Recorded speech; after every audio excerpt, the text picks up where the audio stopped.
Imagine, if you will, a world where the line between dusk and dawn is not just a transition of light, but a portal to something far more sinister. In this eerie twilight, a creature of ancient power and malevolent intent roams, his very existence rooted in centuries of darkness and bloodshed. This is the world Bram Stoker brings to life in Dracula, a novel that has captivated readers and spawned countless adaptations across various mediums. But before we delve into the heart-pounding chase through Transylvania's misty forests and fog-shrouded castles, let us first meet our enigmatic antagonist, Count Dracula himself. Count Dracula is not merely a vampire, he is an embodiment of evil, a master manipulator with powers that defy human understanding. His origins are shrouded in mystery and steeped in the mystical traditions of Eastern Europe. Born into a noble Romanian family, Dracula's rise to power was marked by his adherence to ancient rituals and his relentless pursuit of immortality. Through dark sorcery and blood sacrifice, he secured eternal life, but at a great cost. His soul became bound to the night, forever cursed to roam as an undead predator. Dracula's appearance is a study in contradictions. On one hand, he exudes charm, intelligence, and an almost magnetic charisma that captivates all who meet him. His mannerisms are refined, his conversation eloquent, and his knowledge of history and language unparalleled. Yet beneath this facade lies a sinister core, the heart of a predator hungering for blood and power. Dracula's physical transformation in the night is nothing short of terrifying. His teeth elongate into razor-sharp fangs, his eyes glow with an unnatural red light, and his very presence becomes more menacing with each passing moment. The novel's setting plays a crucial role in establishing the atmosphere and enhancing the horror of Dracula's tale. Transylvania, with its dense forests, towering castles, and remote villages, provides the perfect backdrop for our vampire lord's sinister activities. The Carpathian Mountains, where Dracula's castle lies hidden, are steeped in folklore and superstition, making them a fitting stage for his dark machinations. The region's misty atmosphere and isolation contribute to an air of foreboding, as if nature itself conspires to protect its secrets.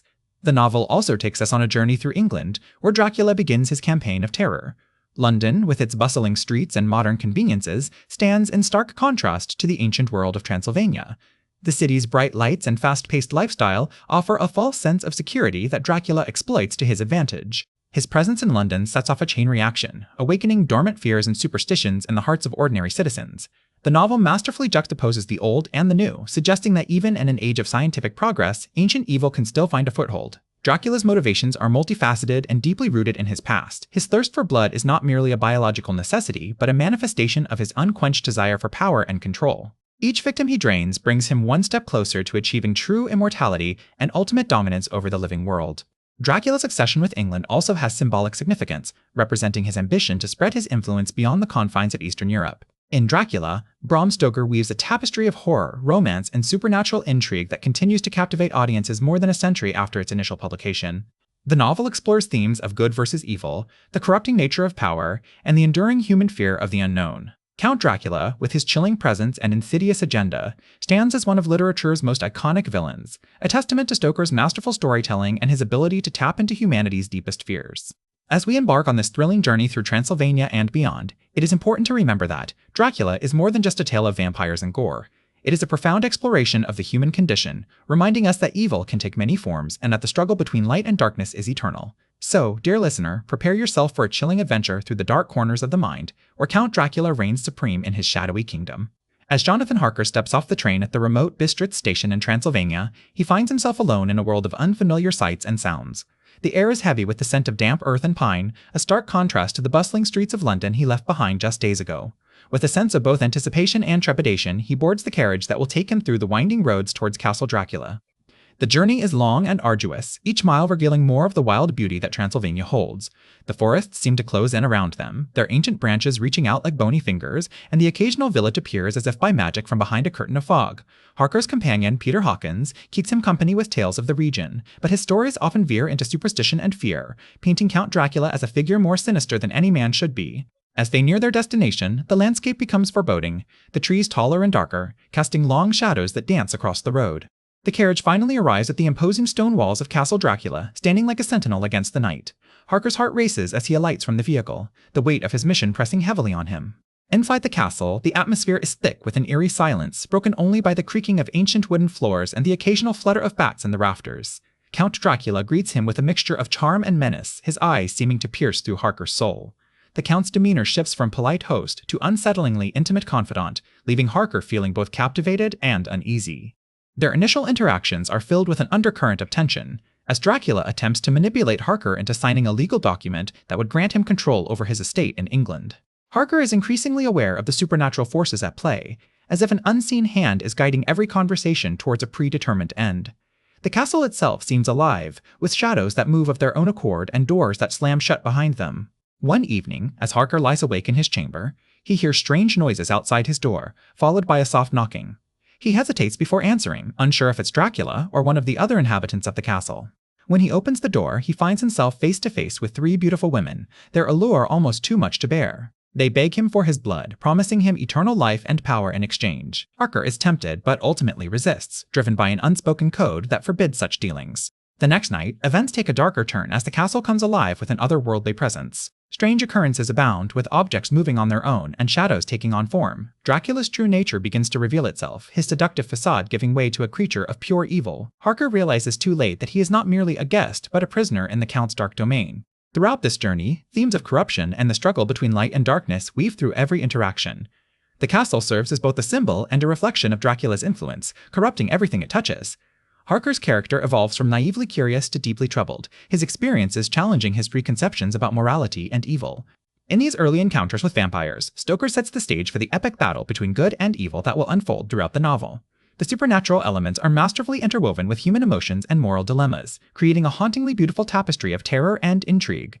As Harker delves deeper into the mysteries of Castle Dracula, he finds himself increasingly entangled in a web of darkness, forever changed by his experiences in this ancient and malevolent place. As Harker's journey through Castle Dracula unfolds, the story shifts its focus to London, where Mina Murray becomes a pivotal figure in the struggle against evil. Initially, Mina is drawn into the vampire world when Renfield, Dracula's deranged servant, escapes and attempts to bite her during an encounter. However, Mina's strength of character and purity of soul make her a formidable opponent for Dracula and his minions. The dynamics between Mina and Dracula are fascinating and complex. While Dracula sees in Mina a potential vessel for his immortality and power, she remains steadfastly loyal to Jonathan Harker and the fight against him. Her unwavering determination is evident when she joins forces with Abraham Van Helsing and other brave souls like John Seward and Arthur Holmwood, Lord Godalming, to confront the vampire menace.